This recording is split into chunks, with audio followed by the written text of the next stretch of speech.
Hello everyone. So we'll just quickly have a little bit of introduction to the Inspire by Flow Masterclass.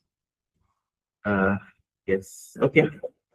So it's pretty much a knowledge series. So we're trying to have conversations that relate to advertising and creativity, and then we're also doing this by inviting thought leaders to drive these conversations with us.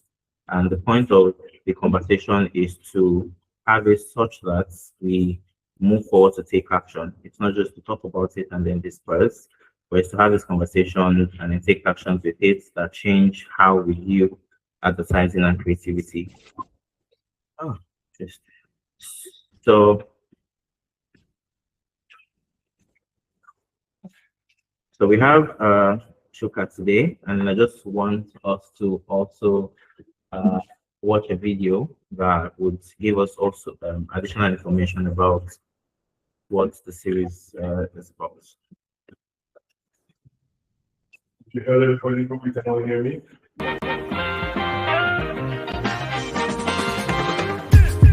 Sweet, I'm so tired. Sweet, I'm so tired. You treat me this way. I'm sick and then I'm sweet, I'm so tired. Sweet, I'm so tired. You treat me this way. And from you, treat me this way. Sweet, I'm so tired. Sweet, I'm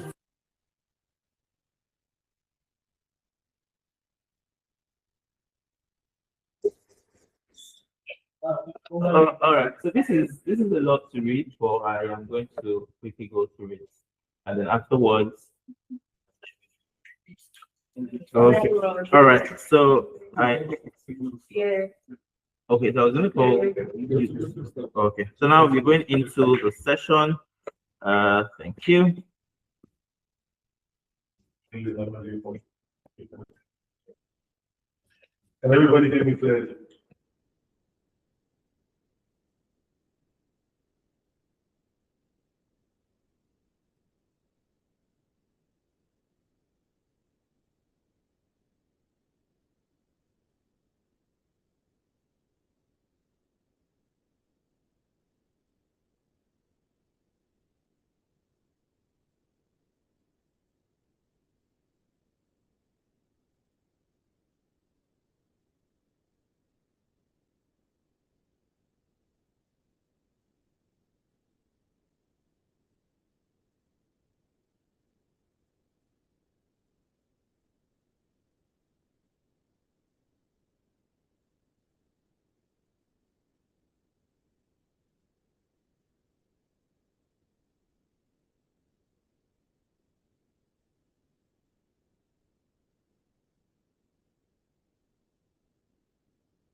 Hello, we can't hear anything.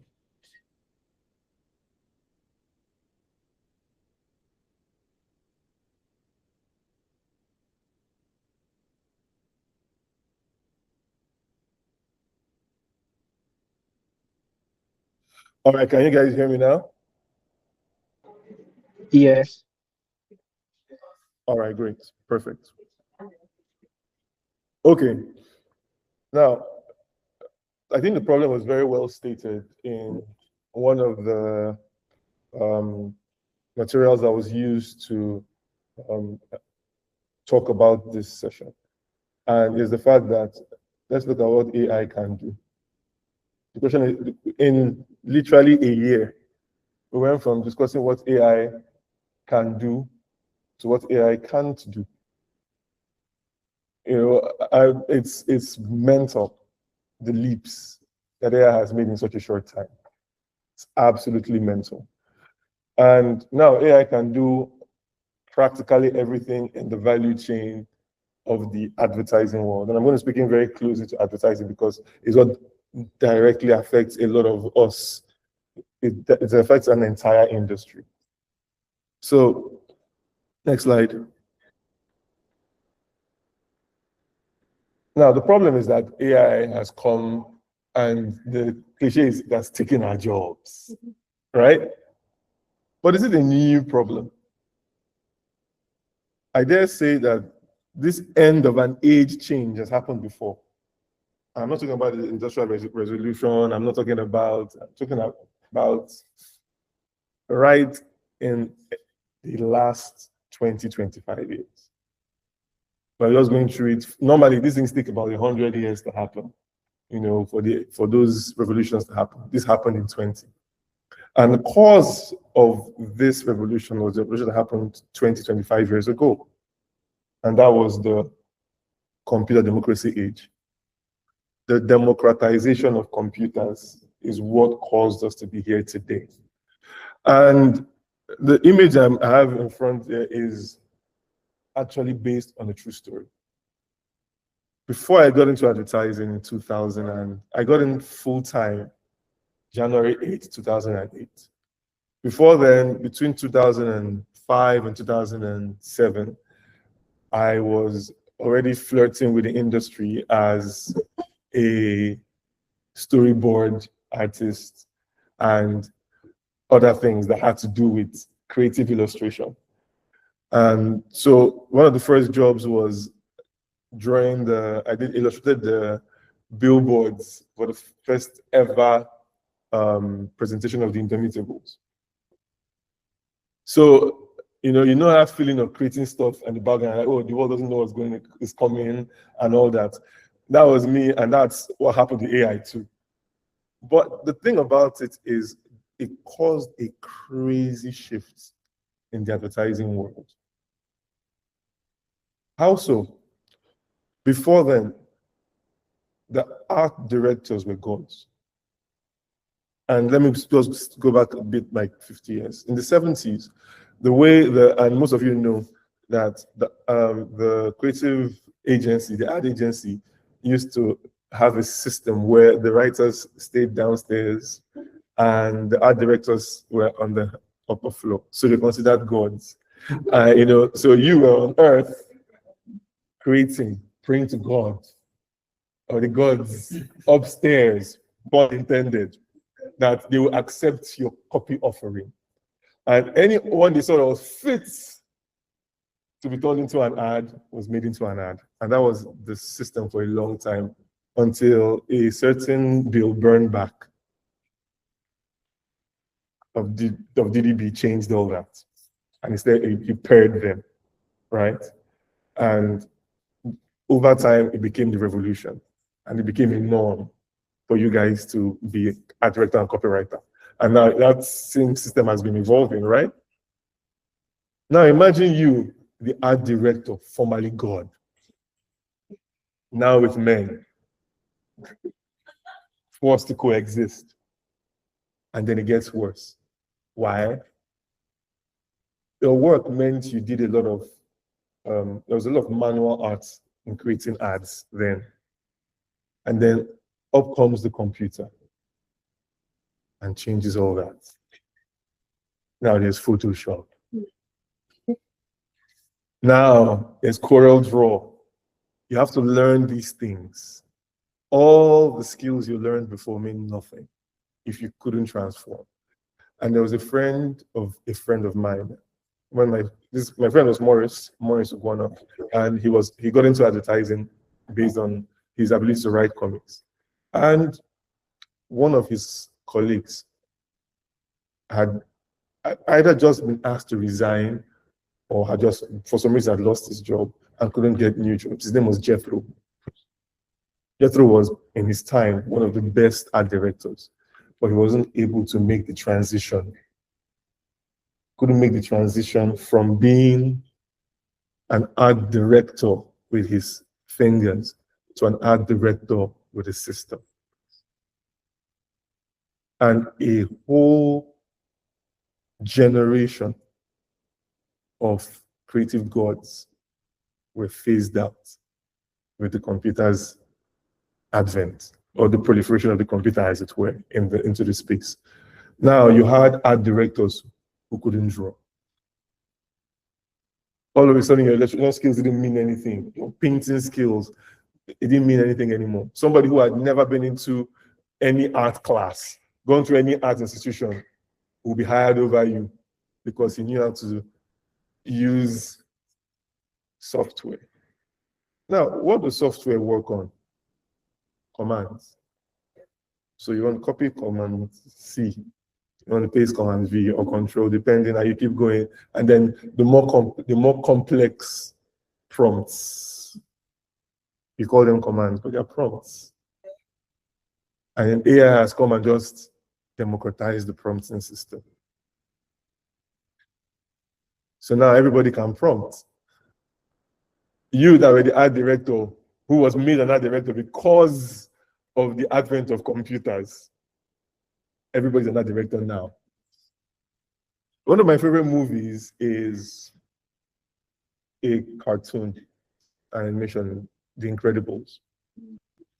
And the villain in the story, his name is Syndrome. He was first a fan of Mr. Incredible. So much a fan, he called himself Incredible. And when he couldn't take the rejection anymore, he became a villain. And he harnessed all the amazing power he had for evil. And when he had caught Mr. Incredible, there's something he said. He said, "You had superpowers. I didn't. So I made my invention skills my superpower. And when I finish having fun, I'm going to sell my inventions so that everybody can be super too. And when everybody is super, no one is super." Those are his exact words. And that's what AI has said. Everyone is super. Now you can decide, does it mean everyone is super or nobody is really super? AI just is. Let us go into the actual conversation. Next slide. So it's a question, are we fighting, is it a war between artificial intelligence, natural brilliance? That is the question.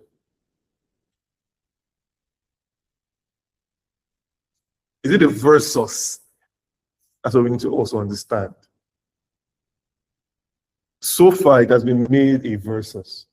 It's an us versus them. But if you think about it very carefully, isn't it a bit short-sighted, seeing as nobody really made the computer age an us versus them? And I'm sure a lot of workers might have, those who lost their jobs at the time. Before then, in the Industrial Revolution, those who lost their jobs because they didn't learn how to work machines, how did they feel? They felt it was an us versus them, because labor unions and all that, we know what was going on. The difference is that now it affects everybody. Before it was affecting clusters. Now the entire world is affected. Jack Dorsey lays off 40,000 people with a tweet. And he says we can keep them working. It's just not feasible. It's not a money matter. I just don't want to continue the layoff over time. Let me just cauterize it now. A world where efficiency trumps humanity. We've been hurtling towards this direction for a long time. But again, should it be a versus? First thing I'd like to say is that natural brilliance will never be replaced by artificial intelligence. How do we know natural brilliance created artificial intelligence? Natural brilliance continues to update and upgrade artificial intelligence. Artificial intelligence is a direct product of natural brilliance, as is every great invention. We're having this call in this manner with so many virtual people involved because of the artificial intelligence and natural brilliance created. So how does creativity in the post-age of conventional advertising, how does it start to look? Next slide.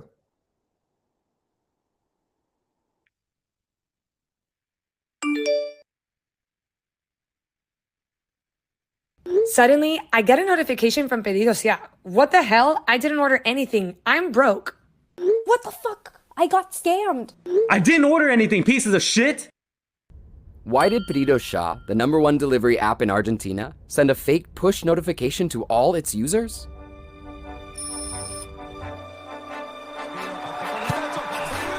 Argentinians waited for the cup for 36 years.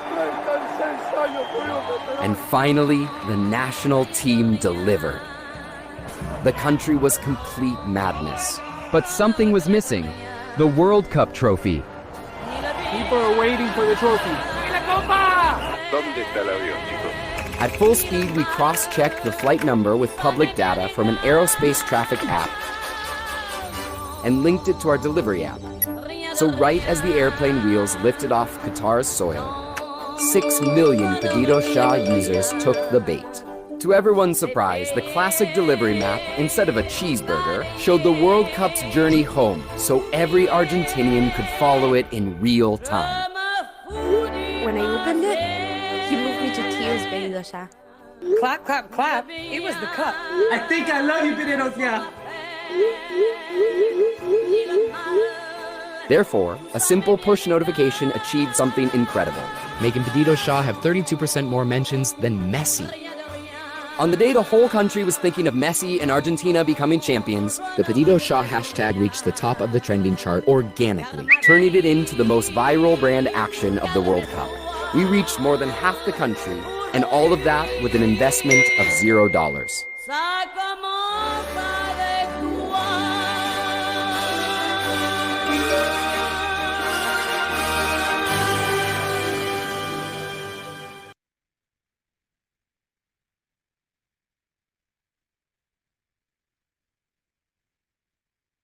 Okay, can everybody hear me?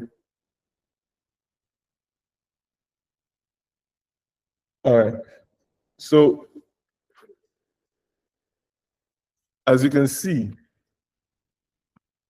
the idea is not a question of what is it that AI can do or can't do. The question is, what is it that we can use AI to do? And how much can we push unintended notifications? So we have so many things around us. The real question is how we view these things. Once you start to view things in a certain manner, everything starts to change. And I would like to use children as an example. Because we grew up over various periods, were formed based on our experiences over those periods. I'm old, like old. How old am I? I'm old enough to know what it feels like to be waiting for TV to go on at 4 p.m. And I'm sitting in front of the TV and it's doing, and you're just waiting. And then it starts to play music and you're just there waiting. And then it starts and some people were so bad, like one of my bosses, that she said when the national anthem is played, she will stand up and she will literally just waiting. She's late now, God rest her soul. One of the people that shaped me, Kumbi. So I'm that old. Now, contrast me to kids born in an age of tabs. And everything is interactive to them. A 9-month-old knows to flip when a phone call comes in. Don't disturb what I'm watching. Right? And then that same kid goes to the TV, your prized possession, that your 80-inch flat screen, and goes there, and then taps on it, and nothing happens. It's like, what an idiot. This small screen, I tap and things happen. I'm tapping on this big screen, it's big for nothing. That's where their mind is at, because that's the way they are brought up, or that's the world they've grown up in, or have been brought up in. So their approach will be different. The way they view things will be different. We will need to become kids again. View things with the wonder as against the fear. View things with the delight as against the threat. What are the options? What do these things mean for us? We think about it from the point of view of us versus them, because think about it from the point of view of what we knew. But imagine the person who has been trying to do something since. Maybe you've been trying to build an app, but for the life of you, with all your great art direction and copywriting and strategy skills, once you just see that code, your mind just goes to potty.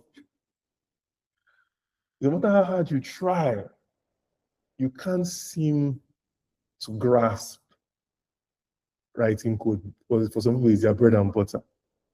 Now you can build that app without being at the mercy of any code writer.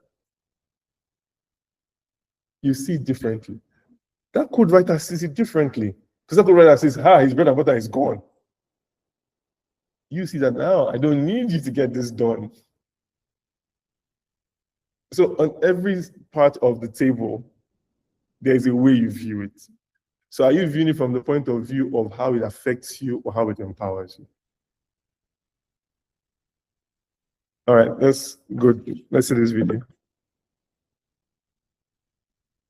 Ma'am, if you're aware of that and you don't know how to use the Play Store application, you're going to lose all of your money, ma'am. Oh dear, that sounds quite alarming. I'm just trying my best here, you know. The spinning circle is still going and I'm worried about my money, but I really don't want to share anything like that. Hello, scammers. I'm your worst nightmare.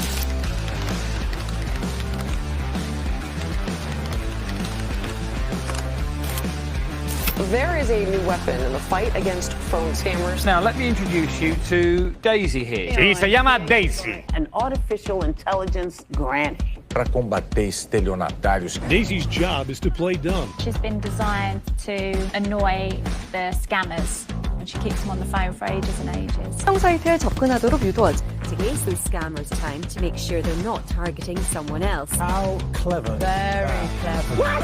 The scammers go insane. It's nearly been an hour. For the love of Gosh, how time flies. The three key components are a speech recognition module. The second one is an LLM module. And the last part is converting that response into a realistic voice. And all three of those need to happen within a few hundred milliseconds. And then we used number seeding to get Daisy's number onto scam call center databases. Then all we had to do was wait for the phone to ring. It's showing me a picture of my cat, Fluffy.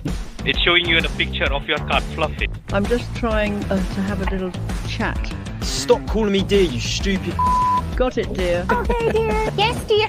Holy this is amazing.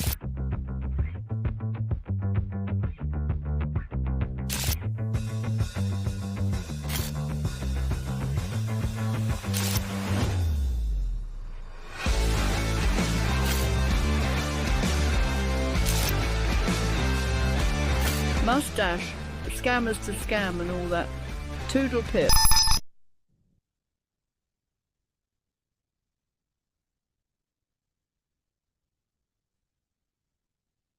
I can see a lot of laughter in the chats. So you can see that AI is a weapon for good if used well. We just need to think differently about what we have been handed. Once you do that, once you just change that perspective, you can start to understand why and how AI is a part and parcel of creating whatever it is you want to create. The big problem is this. In the same way, majority of us have either wasted or failed to utilize the power and potential of the computer or even the mobile phone. We have failed to look at AI beyond face value. So I remember, I'm not going to call names, but a lot of people owned laptops so they could use Microsoft Word and they could watch movies. That was it. A lot of people don't know that till today that they go to school, they even have to go to school with their laptops. They don't know that it's a simple function and I button you can press that makes your laptop take dictations. And this was well before AI era. So anybody that's speaking is a dictation and it will be writing everything down. Now everybody's like, oh, otter. Oh, what's the name of fireflies? It was, what was that old Uganda ad? We've had it. It's been there. People just don't care. You have an iPhone, a smartphone, phones that can do God knows what. All you care about is the people have used those phones to revolutionize whole things, create whole jobs, done whole streams of income, and even created whole industries or genres. But you want to say, I got a new iPhone. That's what you want to see. AI, if you deep dive in it, is going to give you what you want. It's not going to stifle you. You are going to let it stifle you. The same way, if you used it, you could make it everything that you could imagine. It's now literally again at your fingertips. We've complained over and over again that our schools are almost moribund because they do not have computers, right? And that is a big deal. It's true. Now, in computing, literally, it is. You can't complain about the schools not having computers and then say, oh, it's a problem with AI. AI is just the next natural step. Our laptops that we used to carry before, we couldn't carry, there were no laptops. They were desktops. And laptops were not really for your laps. I remember seeing a photo in the 60s of a 300 megabyte computer. It filled the room. 300 MB. Now, a 300 MB photograph is sitting on your phone like it's nothing. So, it's all a matter of perspective. That guy that was, working on that 300 MB, I'm sure he goes home and tells his wife, do you know, our system is 200 megabytes. You can't imagine what it can do. And now you can't imagine what the AI can do if you let it. But no, if you let yourself make it, it's just a tool, really. Let's go, skip the next one because it's similar to this one and go to the next. Yeah, yeah, this is fine. No, this, I think this is still O2. Yes. Yeah. Next one. Yes, please.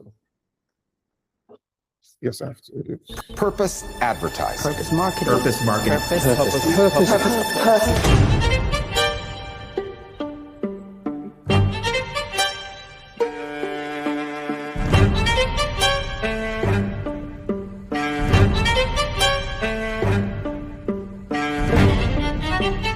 Pedigree and Nexus Studios present Adoptable.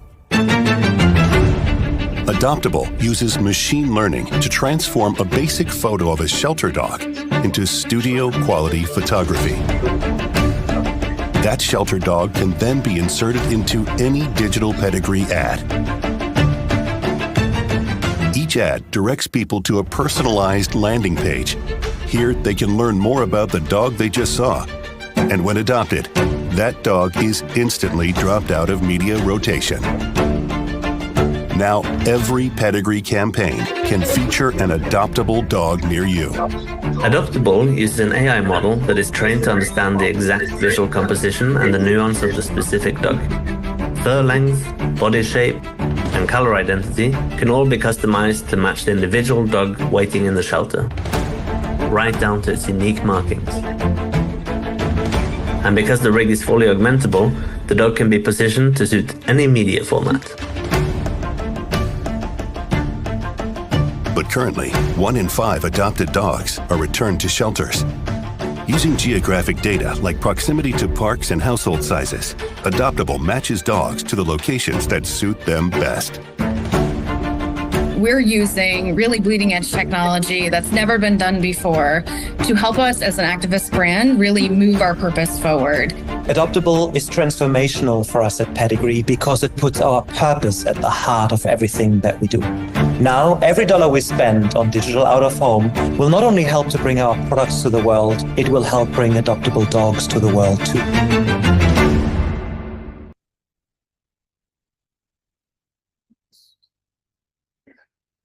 The good thing about AI is that everybody can make an ad to Adoptable. Before you have to go to some ad director, right? And ad directors are great. Trust me. I promise you. I have nothing against ad directors. But then again, also the same thing for copy. Now, look at how many dogs, just by the right presentation. So fun fact, the image that you guys used to push this, my image, is also partly AI. Why? Because I had some photos that I needed stuff to do, and I had a photo I took with my phone, and it was cool, but taking your iPhone background in funny paper, so just quick prompt on Grok, change the studio lighting, do this, do this, do this, do that, boom. Now it's a photo. Take, there you go, and it's done. So, and you guys adopt. I mean, so it's inherent, right? What it has done is it has. I don't want to overflow the word democratized, but it has blurred the lines of our media. We've too often acted like there are 4 media streams, which is TV, radio, print / OOH, and digital. Yeah, treated that these are the 4 things. But they are not 4 things. Because TV is on your phone. Print is many places, your phone included, right? Radio is on your phone in podcasts. Are you going to say digital? Oh, I mean, the way it's so completely merged. Do we really have media channels or do we have media? So once you start to think about it differently, you start to think about, okay, how can I even use it? One of the things when I was at GDB, one of the things Ikechi did for us was he made us do the Miami Art School courses, diplomas. So we had 2 diplomas. And one of the diplomas was an advanced diploma in integrated concepting.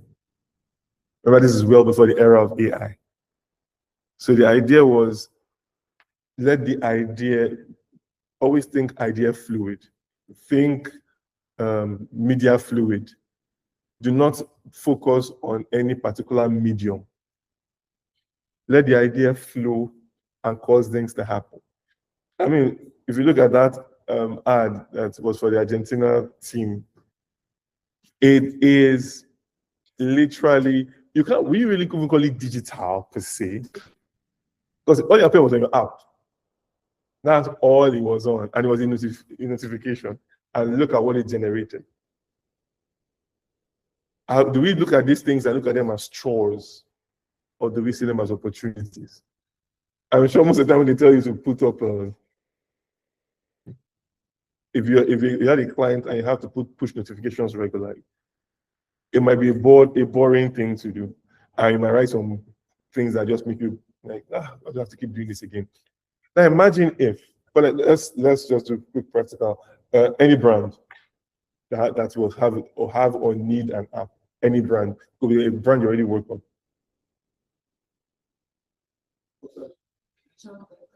Child deck, beautiful. Now, child deck, for all intents and purposes, your notifications are important, right? Because if not, you go hungry. Discounts, all those things. Now imagine, right? Just imagine if you came up with a storytelling format that happens via notifications only.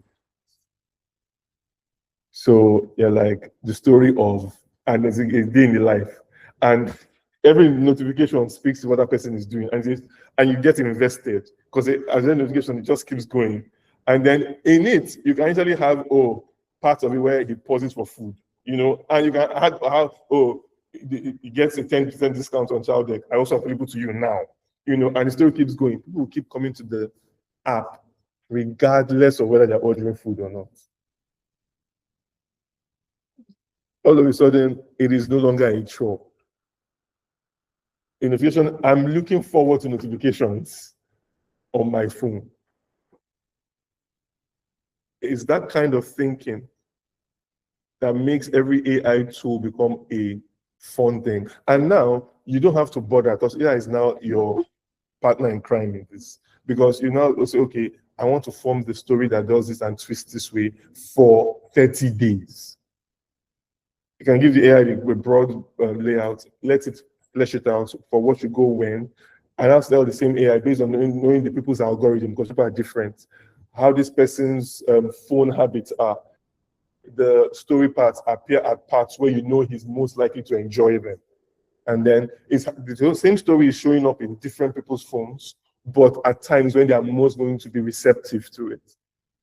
Partnership, not versus. That's going to save this host. Those who are able to harness it, that's the key thing. So creativity in this AI era, right, makes the word advertising change. The way you've always known or thought advertising to be. And it's not the first time advertising is morphing. Advertising continues to morph, and it will continue to morph. There was a time when the greatest ads, you see that print ad just there with very nice headline. You'll see, come on, clock it. Okay, I don't know what this is saying in the 50s, but clock it, or or something, and then TV came, then revolutionized the game. And then people start thinking for TV. And it continuously changes. Now, you have to think with AI in mind. And it's a challenge. Because when you're comfortable with something, especially when you spend money honing the skills, and they now tell you, bros, so actually what really happened is that we don't function like this anymore. It's a huge challenge. Right?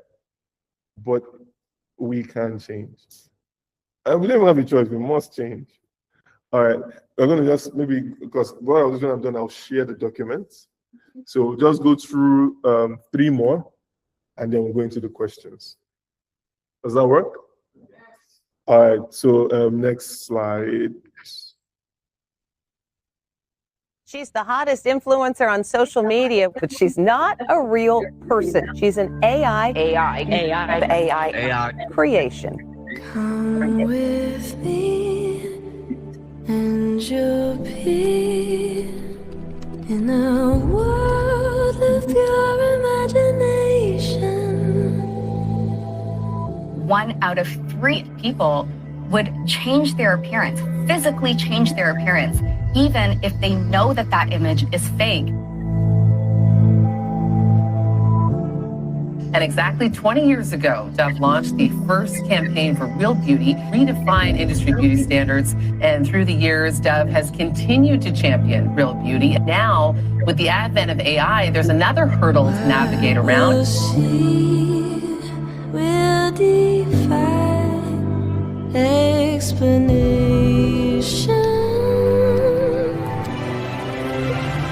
If you wanna be paradise, simply look around and view it. Anything you want to do it. Wanna change the world, there's nothing to it.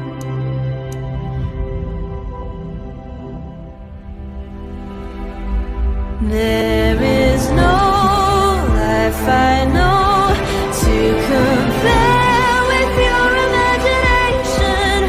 Living there, you'll be free if you truly Beauty brand Dove.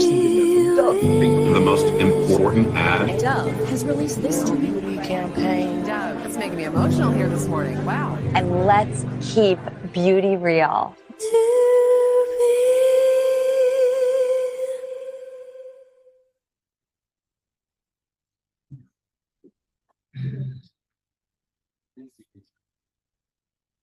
So people always forget. It just comes with territory. People always forget the fact that AI is human trained. We act like AI is intelligence purely of its own. It is influenced by people. You have the ability to influence it. And you have to influence it. You can't keep running away from it. And that is how we keep creativity, creative control. You have that ability to decide what humanity will be, what it should be, what should be even considered creative. Once that understanding comes, you engage AI the way you should engage it.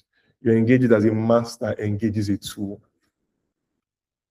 You know, people engage AI like a snake, and they're forced to tame. And they didn't really learn to tame it. They didn't really learn snake charming at any point in their career. It's just, I'm just here now. Nice snake, nice snake. You know, but that's how they treat it. But AI is there for those who are going to make use of it in any way they see fit. Literally, anyway. A lot of times it goes back to the same analogy of what we do with our computers. When you're using a computer, after a while, or your phone, after a while, it can preempt you. And that's just like basic AI. It can preempt what you want to say. It can preempt what you want to do. It can show you certain photos you always want to see. AI is waiting for you to train it for what you want to use it for. All right. So let's just open our thoughts to how it is. Because as you can see from that video, people are being trained by AI instead of training AI. So they see the way a person looks, flawless skin, all that, which is false. And then let's go under the knife to become AI. You know, and AI doesn't even know you're doing it. It's not even men that say, oh, I'm pressing men. The AI doesn't know you did it. Doesn't care either. It takes that. Imagine if we program AI to say that a certain type of normal human look is what is the accepted look for, like you train that to happen for a long period. It will become the norm. So you can literally train AI to abide by your culture. All right, so let's skip this. I'll just pick two more so that we can skip this to in the document. Skip. Renault, the lead. Yeah, Renault. Skip. Yeah, play this one. The lack of transparency allows Brazilian politicians to spend public money like nobody's watching. But what if keeping track of public money was as easy as keeping track of your own money? The Brazilian digital news portal Congresso em Foco created Transparency Card, a card that turns mobile wallets into a tool against corruption. Politicians' spending data is open by Brazilian law, though they intentionally made it extremely complex to access. Our system made it simple. It analyzes multiple government databases, delivering spending data updates of over 500 politicians in real time by push notifications. With no need for an app or a web app, it uses a native feature of phones, the mobile wallet. Just access our website, select the politicians you want to watch, and add their cards. Every time they spend taxpayers' money, the entire country feels it directly in their wallets. Accessing spending history is also easy, like any credit card. The innovation was launched 4 weeks before the elections, when the president imposed secrecy orders to hide his own spending data. With thousands of active cards and millions of notifications sent, it empowered Brazilians to hold politicians accountable. And even served as an investigation source for journalists from other news portals, helping to boost transparency as a crucial elections topic. O Congresso em Foco lança o cartão da transparência. Você receber no seu celular aviso toda vez que esse político que você votou fizer gasto. Isso tudo sai do nosso bolso e nós temos o direito de saber. After the new president's election, this happened. A lei de acesso à informação voltará a ser cumprida. So every single hidden expense was added to our platform, plus all the newly elected Congress members in Brazil. Transparency Card is an ongoing project, ever evolving and globally scalable. Transparency Card. It's your money. You should know how it's spent.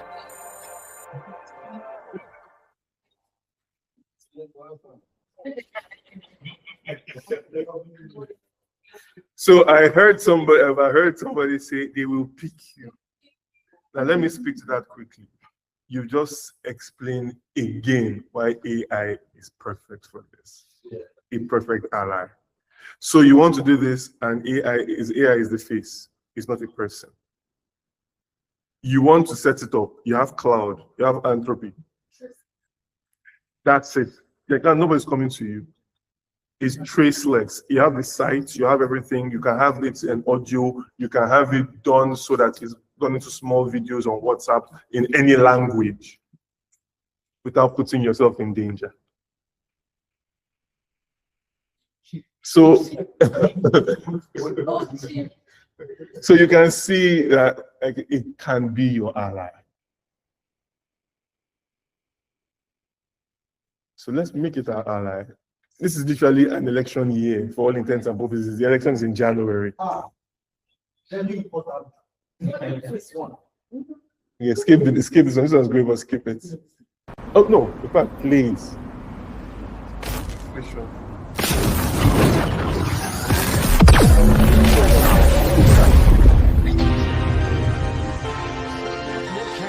Prices are rising. So we saw the inflation report. Predict more price hikes. You and I are going to be paying more. But it doesn't matter if it doesn't feel like that to you.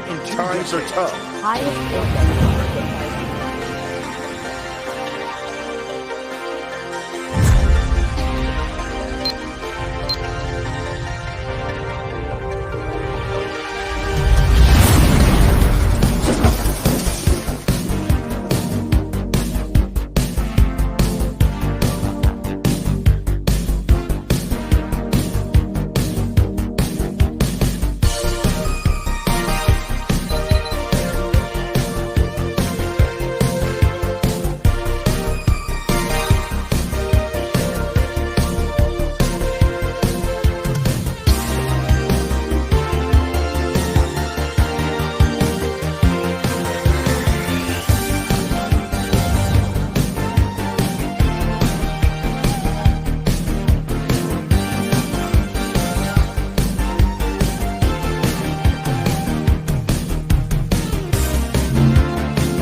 Okay, so I think everybody in this room was in Nigeria in 2015. I still have a photo from Facebook. I took a screenshot, and the post is still up. And there was a woman complaining. And you know what the complaint was? She said 6 yams for 500 naira. Oh yeah, nah. That was her complaint.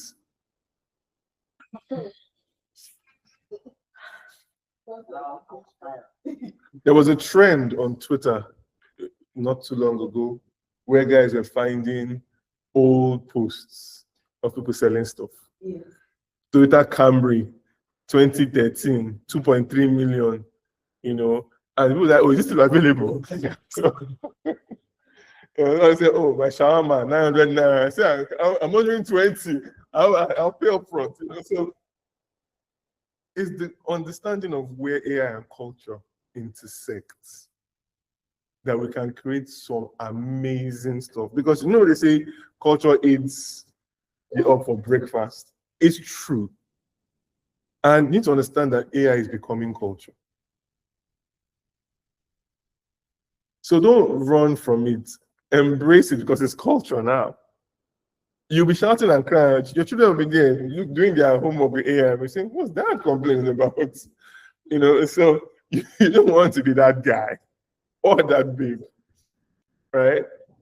All right, so I'm just gonna play one final ad. If I just skip through, I'm gonna play one final video. Keep going. I'll let you know. It's literally at the end of it. And this document will be shared. Keep going towards the end. Can I just skip all the way down to the end? Yeah. And the reason why is it kind of keep going. Yeah, yes. So yes, before you play it, this ad was done in 2016, exactly 10 years ago. Yeah. So I need you to watch it and I'll speak after that. Yeah. So.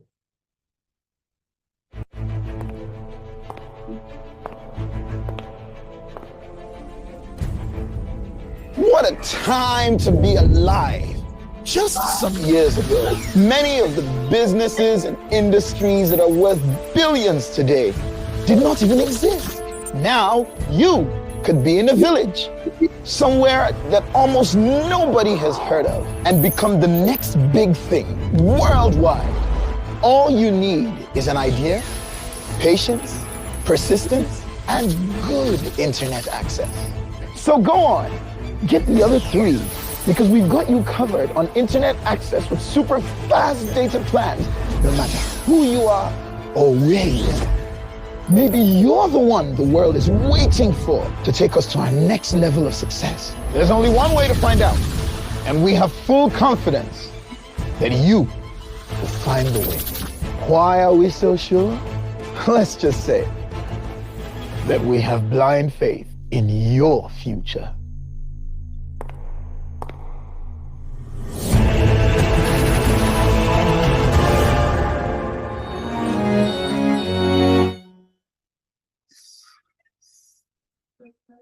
So 10 years ago when we did this ad, Ikechi was the MD at the time. I wrote this ad. We didn't who have foreseen, what's going on today. But let's look at those words. What a time to be alive. It applies today. Billions of the businesses that are worth billions today didn't exist 10 years ago. Very true today. Where was ChatGPT? Where's cloud? Where's Grok? All you need, good access to internet. Literally, is the things that we spoke are very true still today. And it says there's only one way to find out. Maybe you're the one the world's been waiting for. Maybe. And maybe AI is the thing to do it with, not the thing to run away from to do it. And so we just have to trust. Next slide. Okay. Yeah. We just have to trust that this is what we asked for. And so let's make it work. Thank you.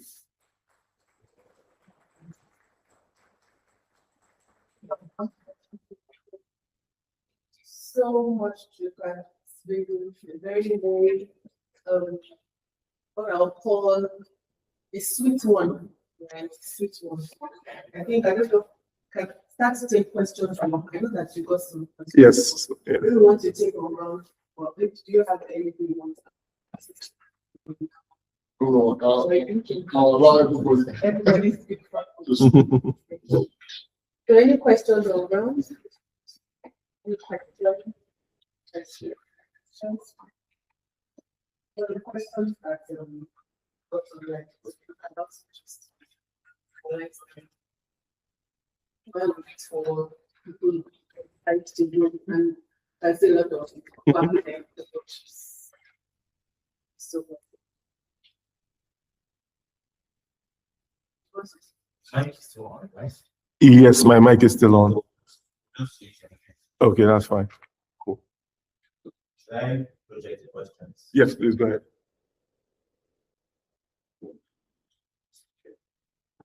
Yeah, that works. So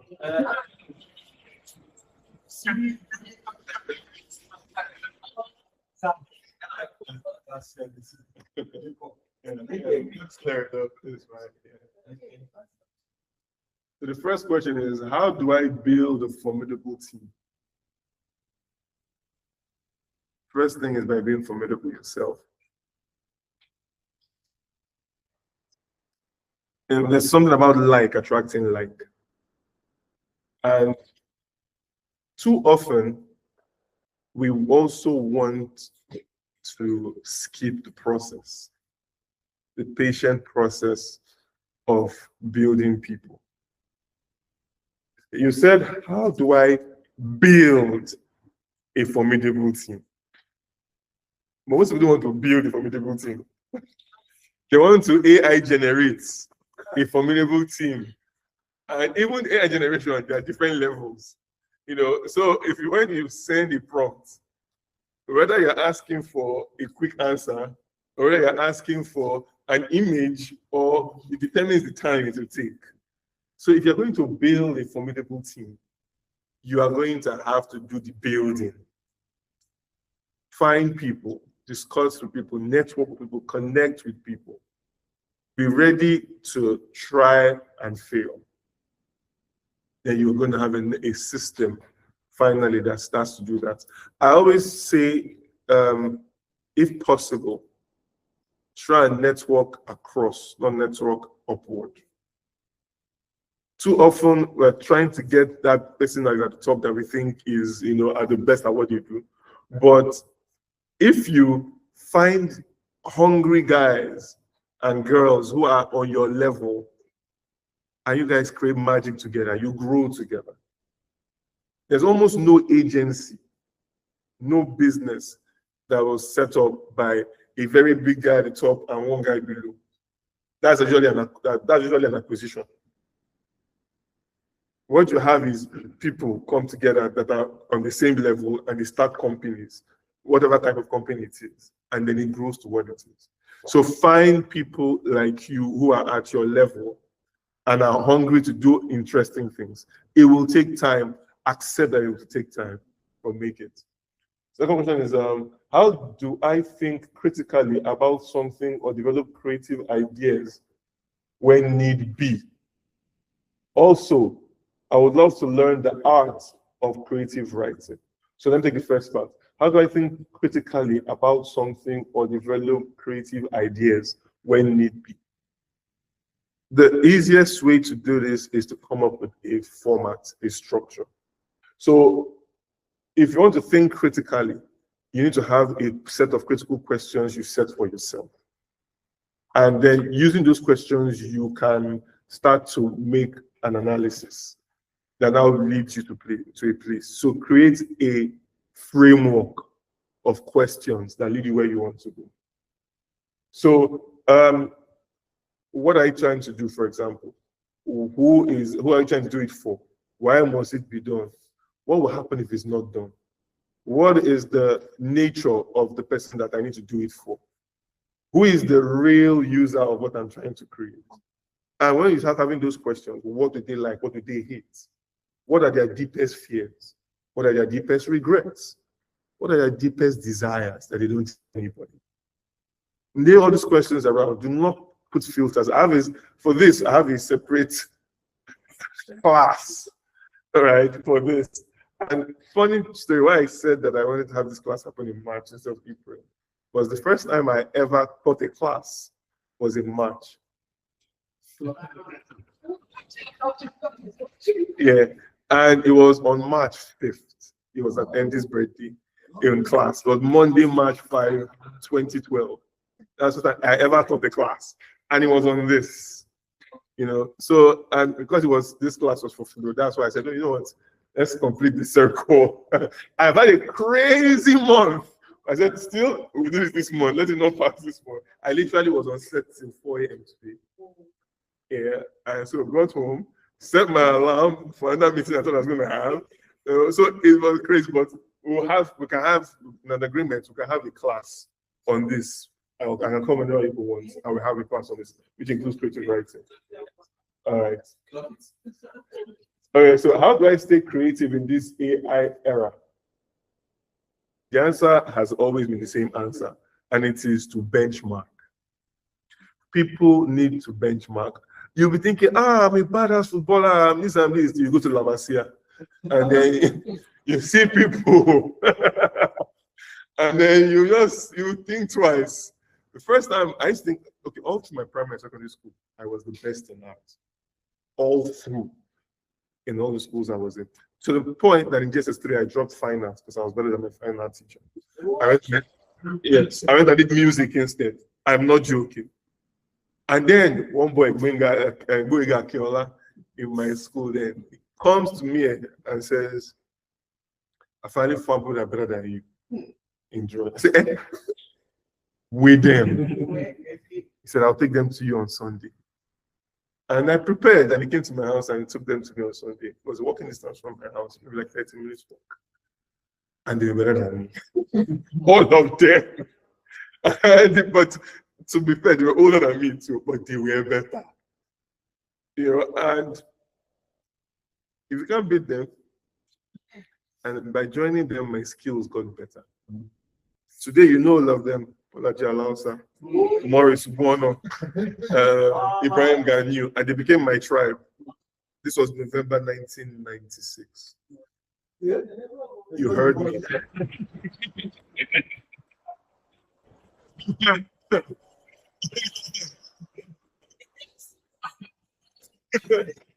Yeah. So when I got the contract to do Burna Boy's Twice as Tall album, the one that won the Grammy, I just buzzed them and said, guys, let's get the band back together. And we did the arts, he won the Grammy. My dad called and said, hey, that boy that you did, he didn't call out for. I heard he won the Grammy. I said, yes. You know, and then he said, calling all the names of the guys. Solomon Asafile, everybody. You know, friends with it. And let them that just come to our house and come and draw like they used to. Because my home was a safe space. Most of them couldn't draw in their homes. Their dads would burn the drawings and all. So they'll come to my house. My dad would give them paper, even provide boards. You know, so that became home for everybody. I didn't know how deep it was till. Maybe like last year, they were telling me that they didn't have issues with their dad. That my dad was their dad. So benchmark. Find the guys that are better than you, whether they're virtual or physical. Benchmark. AI makes benchmarking even far easier. Just what are the best works done on so and so in this worldwide? Put it out. All right. So use AI as a tool. Use it as your partner in this AI era. How do I gain relevance in a saturated marketplace? There is no as a saturated marketplace. It doesn't exist. There are people that can do what you can do, and people that can't. So the question is, can you do what people can't? The moment you can, saturation don't end. You have those that are there, and then there's you. I'm going to say this. I never told Mickey to this. One of my bosses, then Igba Obi, there was a meeting at MTN. So he says, "Chuka, it's meeting at MTN. I said I should come with a creative person for me." I said, "Okay." And I want you to go with me. And as we're heading out, he now whispers in my ear. He said I should come with a creative person, not a person in creative. I said, Igbo said, shh. Let's be going. So you get to a point, if you prove yourself, the saturation is a myth. I had and still seeing confessions of IDDB days. I had a client service manager, Fife. So she would tell me sometimes, Chuka, there's a meeting, the MTN calls for a meeting for something. And I don't want to go because it's almost like 3 o'clock now. I'm trying to go home. So I'm going to tell them that you are busy. But if they do the meeting next tomorrow, that I'll come with you. But if not, I'll come without you. The client will move the meeting to the day, she said. You can decide by how much value you create what is and how you are treated. So the saturation is not for you. It's for those who do everything that you can do, and you can't do more than they do. That's what saturation is. All right, so how do I break out of creative block? Is in the class I talked about. We'll take it in that class whenever we have that class. Sometimes I get an idea, Moses, I'm just blank. Like I said, we have a class. That was a class I actually taught, the very first class I taught. Now we can have that as it goes. How do I get commensurate pay for personal development, excellent work ethic, and ingenious output? Sell yourself, my man. You know, how do I get commensurate pay for personal development, excellent work ethic, and ingenious output? The answer is the same answer I received in 2009 when one of the IT people, when I was working at SYU, left. He left a farewell email, and he said things he had learned in life. The one that stuck out with me is that you do not get what you deserve, you get what you negotiate. And it's always stuck with me. So you cannot necessarily get commensurate. You can get what is okay for you to earn at that time and you're okay with. Anything that you think is commensurate pay, go out and create crazy stuff that brings value. That's how you get commensurate pay. It's not from a salary. It's from creating something that people are consistently paying for value for. And it's almost automated. So people that build Piggyverse, for example, Piggyverse is built. The people that are running it, but it's generating money. It's not because they sat down at the table and generating. You have to create such things. All right. How do you deal with creative burnout? We'll discuss that in that class. What are your 5 steps for cracking a creative brief? Is in that particular presentation. What is the secret to a successful Nigerian campaign that becomes a cultural movement and reference point decades down the line? We used to have campaigns like that, but in recent times, it doesn't feel like it anymore. It's all marketing fluff and catchphrases. So this is 100% truth, and I'll explain what happened. Once upon a time, the culture shapers were advertising people. And then they vacated that spot to the cultural entertainers.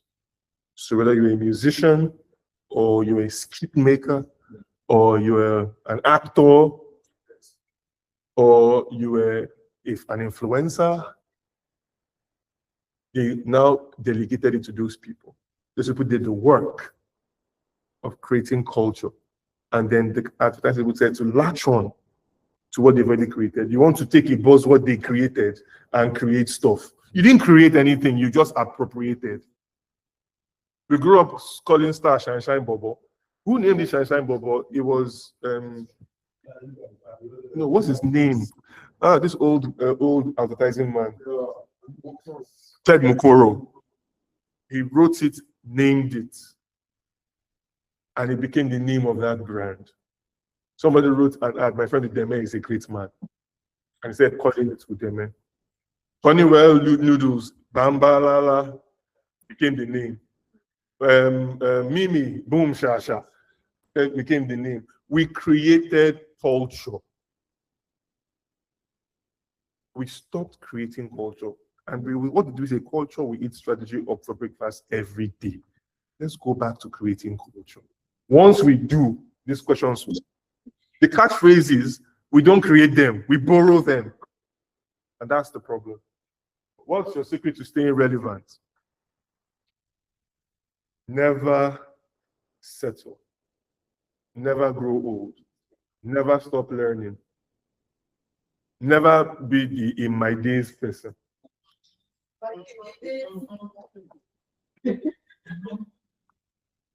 Always embrace the new. And that's one of the reasons why the only social media platform that I can't seem to get enough of, yes. It's always consistently demanding, Twitter, X, constantly demanding that you are brilliant on multiple levels. You're brilliant with long form discussions, you're brilliant with short form, you're brilliant with the most simple quips, you're brilliant with just using a photo to say what was going to be said. You're brilliant with keeping context. You know what's going on around you. You are synced on every level. It's keeping you. And then everything that is relevant on all the other platforms makes its way there. When we're doing my Miami Art School, when we're studying integrated concepting, opening a Twitter account and learning how to micro was part of our class. Yes, it was part of the class. How can you tell a whole story that will capture people in 160 characters? So it taught you to be on your feet. The problem is that we always like baggage. And because of the way that we've been brought up that way, oh, there's this way and it passes through this and goes through this and this is the format. We live in a world that has changed. Look at the guys that came up with a messy thing. It has to come up, it has to happen 24 hours, if not it's dead. When the Burna Boy campaign, when we launched it for Star, so it was a big deal. The album was, was #1 in 48 countries and all that was going on. And I remember that Budweiser hopped on, Budweiser South Africa, and they said, oh, so we salute kings, because that's what they are, kings is their space. Salute to the king, Burna Boy, for the album Twice as Tall. So Burna responded and said, thank you, Budweiser, Twice as Tall. And there was a meltdown in Nigerian breweries. I remember I was in a boardroom meeting at Insight where I was working at the time, and people, it was going crazy. And they said, Chuka, look at what your guy did, blah, blah, blah. They said, tell him to delete it. I said, don't tell him to delete it. They said, no, you're supporting him. As I was talking, I said, leave it and simply respond. Just quote Burna's tweet and say, even kings look up to stars. And just leave it. They said, okay, we'll get back to you. They spent 48 hours trying to get a tweet approved. It never happened.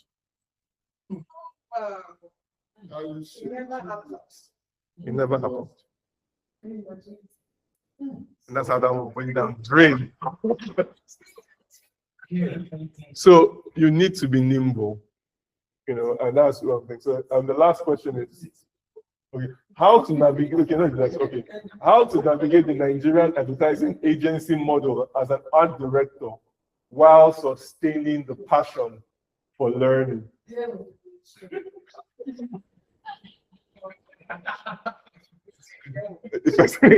Is it from the soul? So I feel this question. So my answer has always been the same. And the answer is, first of all, understand that you are your own agency. Yes. And what does it mean of the word agency? Do we know the meaning of the word agency? When you say a man has agents, what does it mean? It means he has autonomy. It means he has the ability to choose. Now, with your agency, literally come up with something and start posting those things that you would have done and keep running it consistently. There are people that come and reach you for work based on who you are, not what they want. So build that your own separate ethos, and then stop worrying about these guys. Think about it this way. And some people, some clients are bills to be paid. How many of you go and start to argue with, oh no, I don't like the way the water is flowing in the pipe. Let me break the pipe and check. You know, I'll have arguments. Your own is just there's light, there's water, there's no water. There's power, there's no power. You know, I don't want there's fuel, there's no fuel. That's your own, right? Some clients, you need to have that efficiency with them. Don't lose your mind.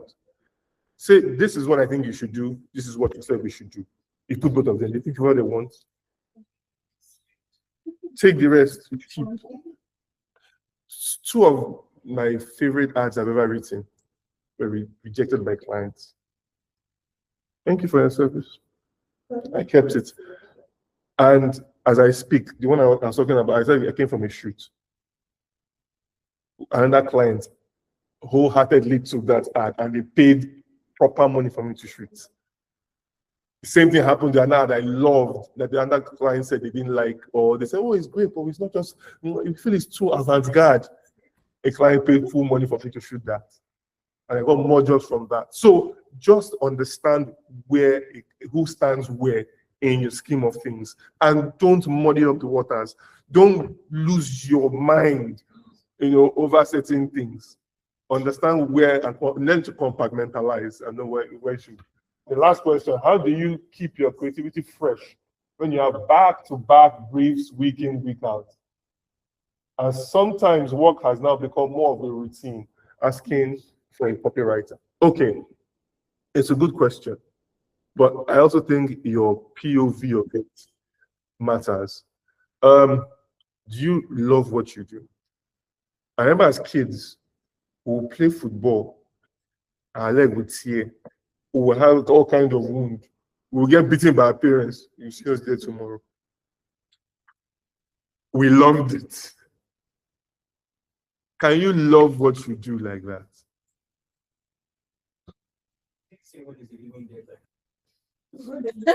Is this a when? When is the looming deadline? There's a discussion to that, and is in the document that I shared.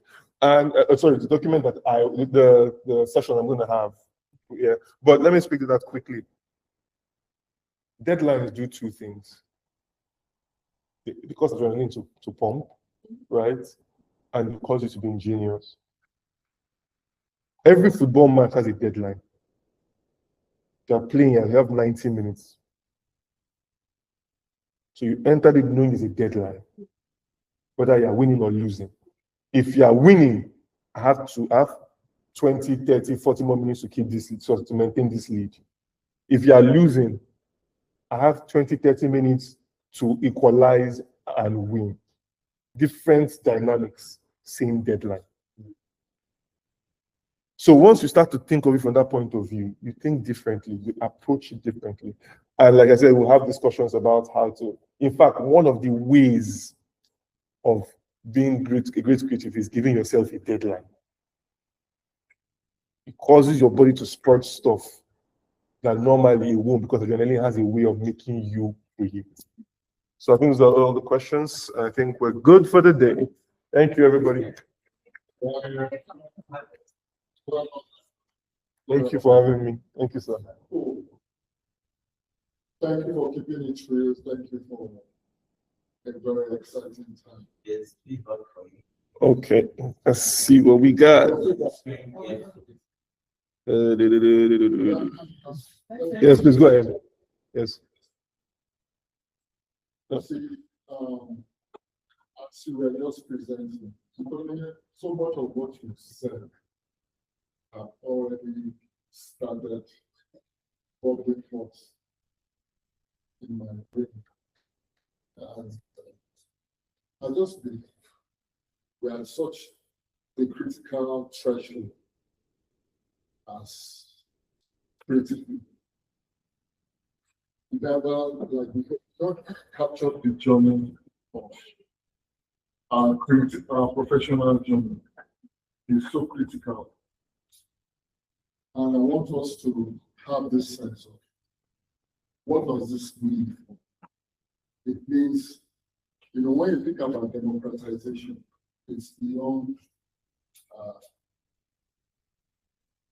the democratization of knowledge. It means that just like you don't need to think about out of home, I say, I start thinking about TV, I start thinking about radio. You don't need to box your creativity in advertising. I don't know whether that makes sense. Absolutely. So when I'm trying to see what AI does, it means that I can harness creativity across different generations, even into the future. So I can practically say to myself, when we just going by the list, when we used to recruit in business, we say, does this person have a Google mindset?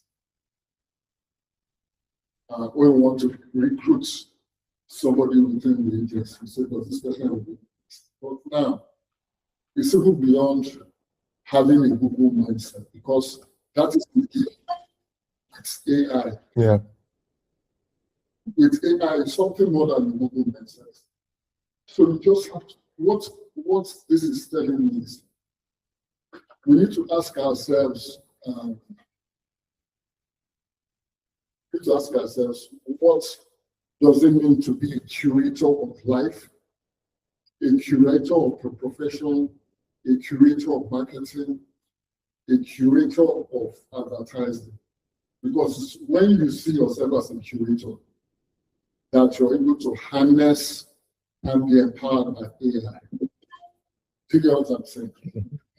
Because what you actually pour into AI is basically what you get at. Yes. So if you're not somebody that is rigorous, that is always looking for the unusual, AI will just respond in the same way. Mm-hmm. Do you get what I'm saying? Mm-hmm. And if you think in a particular way, AI will just find that particular way of thinking. Yes. But if you ask it, if you stretch AI, if you challenge AI, AI will pour out the nuggets. Yes. You get what I'm saying? Yes. Now, I don't want to limit this to, how to say, to becoming agency clients dynamic. But the truth of the matter is, apart from AI blurring the borders, what it means is you have people on the agency side who are very, very dynamic, who can even write the copy, who can develop the app. So how do you make sure that you stay ahead of such clients? Because you already have some clients who, yes, you have the professional edge in terms of knowing a great app must have simplicity, surprise, a smile. You get what I'm saying? Be able to evoke some strong emotion. But then, it's also something that somebody can ask, what makes you a great app? Yes. And say, deliver a great app for me. Yes. And send all the right prompts.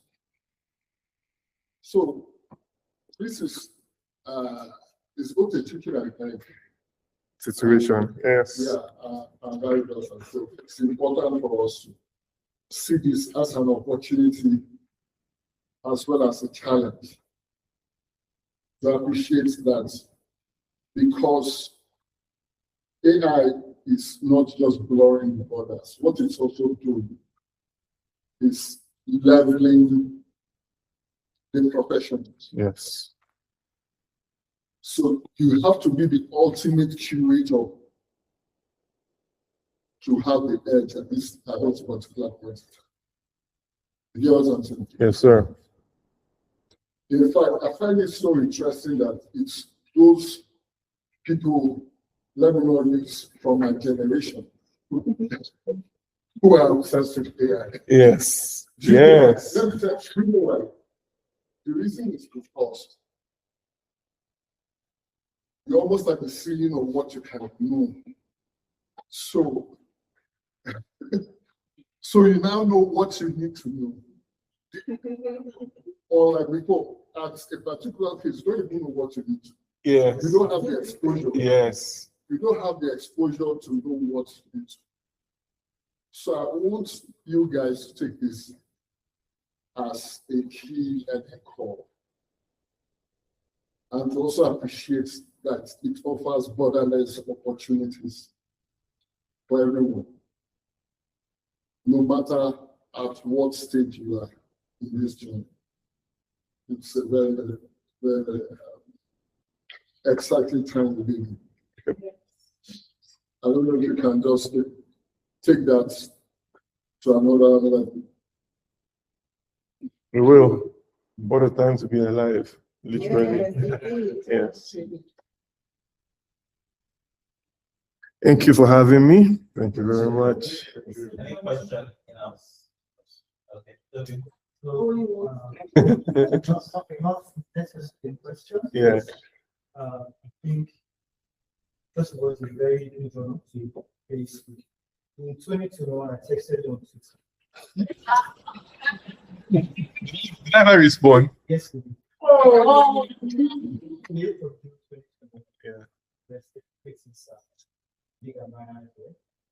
I watched the video of him talking about that. I was creative. The genius can never be. This was me looking from afar, but being in the room with you just really finds how much genius you have. It's almost like I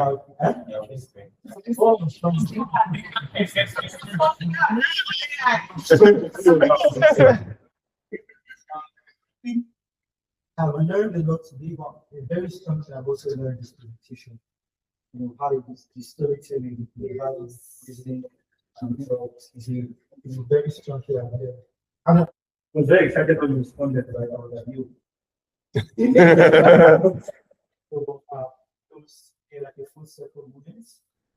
For me, who is just really starting off, see that somebody, for me, as a creative, because we know the fathers are that I was creating. Okay. What is the thing for you from the new together? How much you put consistent one? Yes, it's not a up and down. Yes, yes. So I appreciate that. And I was also put together about because I follow you a lot, and sometimes I'm always laughing like this. You know, the video everybody gets his face. If you follow me, you know that it's nice time for everybody. It is hard. It's a hard conversation. It's a cultural conversation. You're having spiritual, it's the gender, and like this. It's politics. I don't know that it will take it the way you do. It's happening 1950. It's not so, and I really appreciate that. Thank you. Thank you very much. Yeah, the question. Yeah, thank you very much. So I want to know, I know you talked sometimes. You should have said something. No. We're not curious. So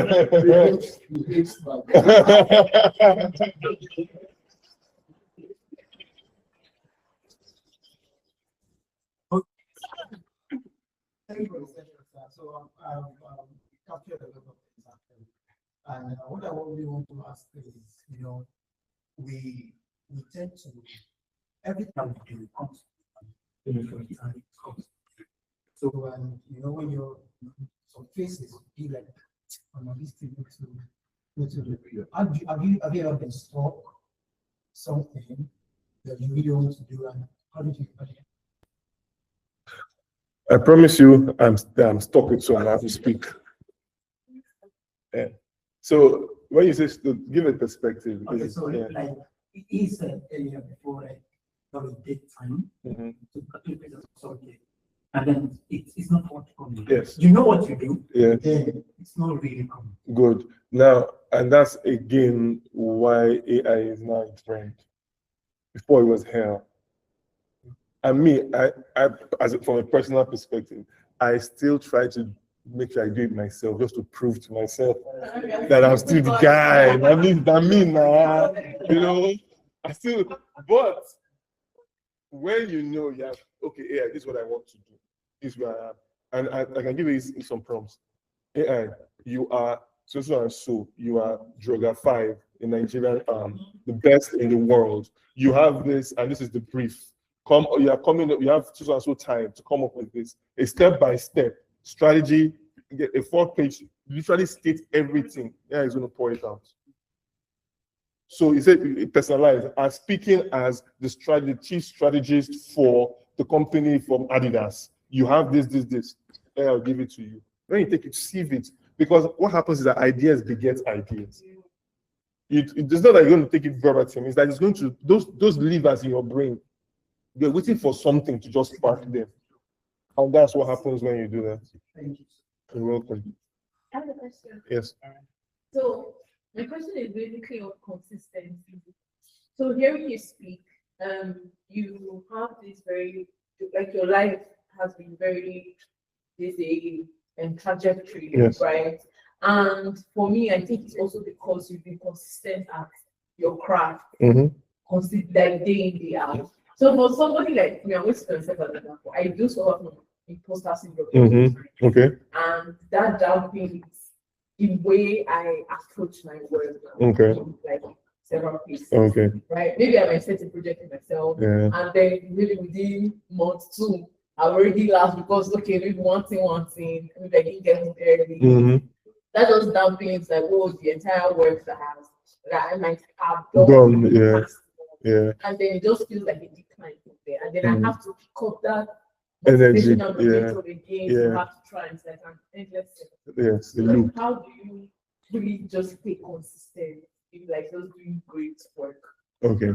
So consistency is the absence or the choice to make the absence of motivation and interest not a factor.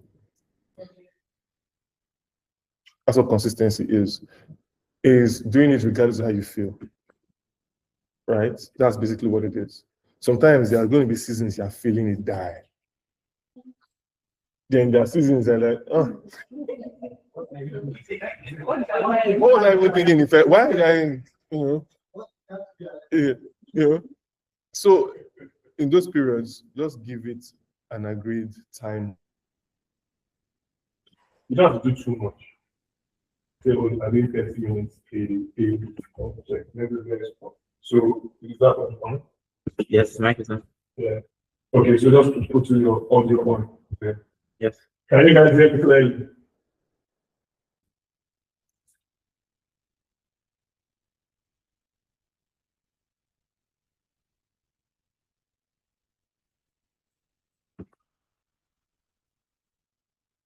Can anybody hear me?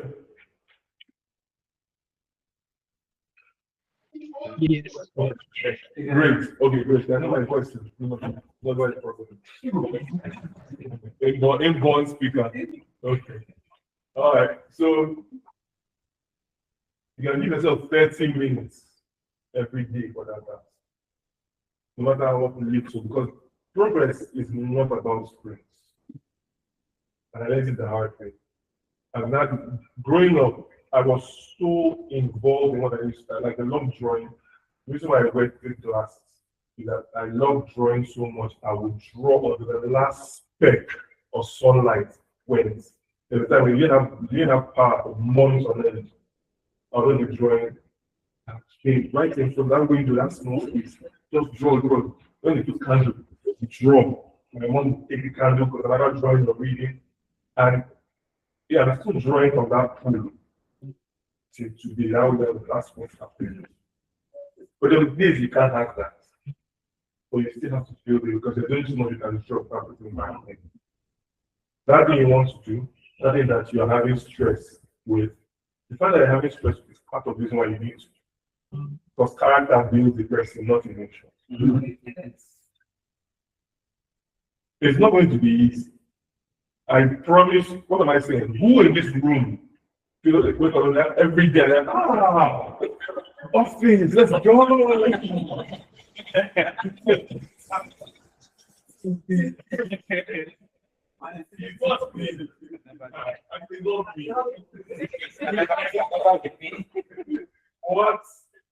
are we doing? So you know, but yet you do it. Right? It's that same hole that you need to fill. Right? That's one part. Now I'm going to give you mind cheat code. And it is purely spiritual. Yes. I've never had imposter syndrome. I've never had writer's block. Ever. Why? Because I decided early in my career that I was not a creative processor in CP. I was not a creative engine. I was not a creative turbine. I was simply a wire. And a conduit. And a pipeline and a funnel. God just creates it, and I collect it and pass it. So if there is no electricity, no, I think that I'm not the one I need to on, and I see my phone there. But you make it wire because there is no ball. What is business? Let me be ball. I didn't go from that.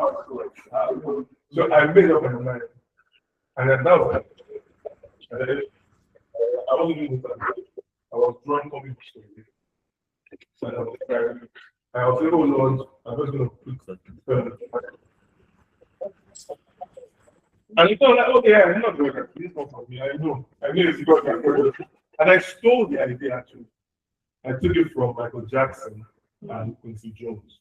Apparently, I know the story is true, but when they're creating Thriller, they said that for every session, they will say, Lord, studios have to be airtight. So we're going to leave a crack in the door for you to come in. Make magic. I said, I will sit back and listen to what you can say. Yeah, he came in because that wasn't it. So I took that as a kid and I believed it and I've run with it. You need to be spiritually sensitive. Ideas come and the ideas are spirits. And when they come, they are looking for who's going to collect. If you don't come, they don't look for somebody else that's going to collect and keep going. That's how they are. I'm going to tell this story. I told it at in 2012, he called me to his office and said, I was praying. When I was praying, I had a vision and I saw you. And in the vision, you were rising, like literally floating up. And then you hit a glass ceiling. You stopped rising. I'm not sure what it means when you have to back pray. That statement formed what is now my spiritual routine for the last 14 years. This is the 14th year of Lenten fast. I'm fasting before that, but I think it's very big, became different for me from 2013. This happened in June, July 2012. So Lent 2011. So I started Lent, you don't go that way, but I was just fast. But I was fasting and praying properly. First day was Ash Wednesday, prayed, fasted, broke at 6. Second day, prayed, fasted, Thursday, broke at 6. Friday, I had to pray and fast and break, and I felt in my heart, I'm going to have to do them more than that. So I didn't break the fast that day. Fasted Thursday, Sunday, no food, no water. On the second day, of course, the body has started telling you all kinds of things. So, in order to ginger myself, I now read Mark chapter 9, which is the story of transfiguration. But as they're coming down from the transfiguration, they met the apostles. Yeah, I'm talking to you now. But let me just run off with it. They met the apostles, and the apostles the other apostle was trying to cast out a demon, and he couldn't, that Jesus cast it out. And then they asked him, why can't they cast it out? And I said, because of the unbelief. However, some don't go out without prayer and fast. And so I continued my prayer and fast. And I went to pray at that time, when it was time for me to. And as I opened my mouth to pray, I was throwing up. It was prayer that was coming out. Like, you're trying to control when you speak now. I don't think it was 3 minutes, 30 minutes, or 3 hours. But just every time I passed my prayer and tried to stop, it comes down again to now take something. That was the period that I don't know what happened. So, and since then, I've kept that 3 days, then fast like that, that's continuing for this since then. And usually it ends on before it starts. And it said you graduate more than 3 days, then sometimes 4 days, sometimes 7 days. So you have to understand that the same way you get the spirit, you are the spirit mind. And just keep that in mind. I'm not saying people have to do what I did. I'm telling you what I did. And I know, I didn't say I didn't want to fast. I'm kind of but I know I didn't do it. And so Wow. Thank you. Thank